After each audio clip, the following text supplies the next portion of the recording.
الجزائر بقالها يومين 3 كده الدنيا فيها مقلوبة بسبب قصة مأساوية. تعالوا اقول لكم اللي حصل.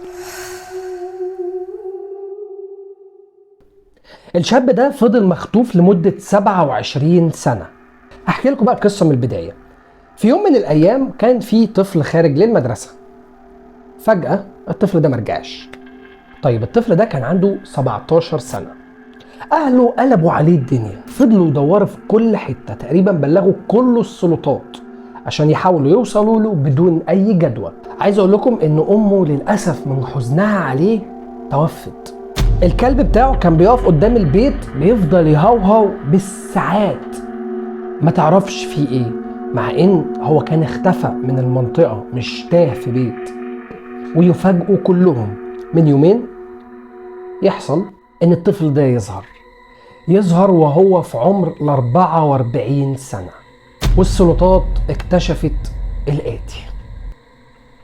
أول حاجة اللي خطفه كان جارهم ده كان معروف في المنطقة بحسن السيرة، وإن هو شيخ، وإنه ما كانش بيسيب فرض، وإن كان ارتداده دايما من البيت للجامع. ولكن بعد ما لقوا عنده الطفل اللي حاليا بقى 44 سنة عرفوا قصته الحقيقية. اكتشف إن هو شيخ، بس شيخ منصر، ساحر من بتوع السحر الأسود، أوحش أنواع السحر. وإنه قام باختطاف الراجل ده وهو طفل بسبب ان هو اكتشف ان هو زهري. اللي اتفرجوا على مسلسل المداح هو ده الزهري. لو انت ما تعرفش يعني ايه زهري، فهو بني ادم عنده قدرات سحرية، عنده مميزات، عنده رؤية معينة، وبتقدر تعرفه من خلال علامات كده. لو انت لسه ما تعرفش انت زهري ولا لا، من الفيديو ده تقدر تعرف. تقدر تخش على اللينك اللي هيظهر لك دلوقتي او في الديسكريبشن تحت. في الحلقة دي انا اتكلمت عن فوائد انك تكون زهري، ازاي ممكن افتح بيك مقبرة، ازاي ممكن استغلك، ايه الفوائد اللي بتطلع منك، ازاي انت نفسك تعرف اذا كنت زهري ولا لا، لان دي حاجات لازم انت اللي تلاحظها، محدش تاني بيلاحظها الا اذا كان بيهتم بالسحر الاسود. وخلي بالك الناس دي بتبقى مرصودة جدا، فانت لو زهري شوف الحلقات دي بسرعة لحسن تكون مرصود انت كمان. طبعا الساحر ده لما خطف الطفل في سنة 98 كان خطفه عشان يقوم بيه بأعمال السحر الأسود، ويفتح بيه المقابر ويطلع بيه أثارات ويستخدمه ان هو يحضر على جثمانه وحاجات كده كتير. اكتشفوا بعد كده ان الكلب بتاعه اللي هو موجود في الصورة معاه كان دايما بيقف قدام بيت جارهم يهوهو عشان هو عارف ان هو جوه. جارهم كان خطفه وكان حاطه في اوضه كده، وكان القى عليه تعويذه وسحر خلاه يفقد النطق وما يقدرش يتحرك، كان شله وخرصه. تعالوا بقى اقول لكم اصلا هم ازاي لقوه.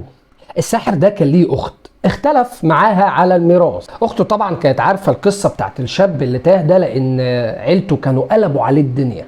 وطبعا اخته اول ما اختلفوا خلاص حست ان هو ابتدى ياكل ميراثها، راحت بلغت عنه. الشرطه طبعا على اساس البلاغ راحت للمكان اللي قالوا عليه ولقوه بالشكل ده. عايز اقول لكم ان الشاب ده حرفيا ضاع عمره 27 سنه بدون كلام، بدون حركه، يا دوب بس يقدر يحرك عينيه.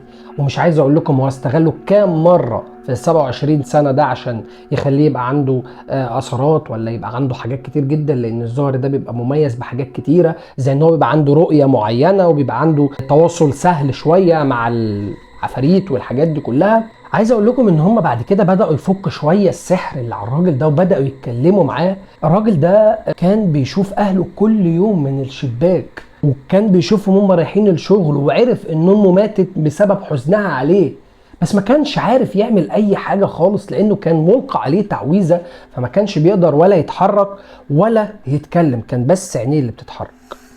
وعايز اقول لكم الحكومه اكتشفت حاجه بسيطه كده، بس انا مش عارف هم بصراحه اهله ازاي ما شكوش. الكلب بتاع الراجل ده، الكلب كان بيقف قدام البيت يفضل ينبح طول اليوم بالساعات عشان الكلب عارف ان صاحبه جوه، بس طبعا محدش كان مركز في ده لان سمعه الشيخ كانت سابقاه.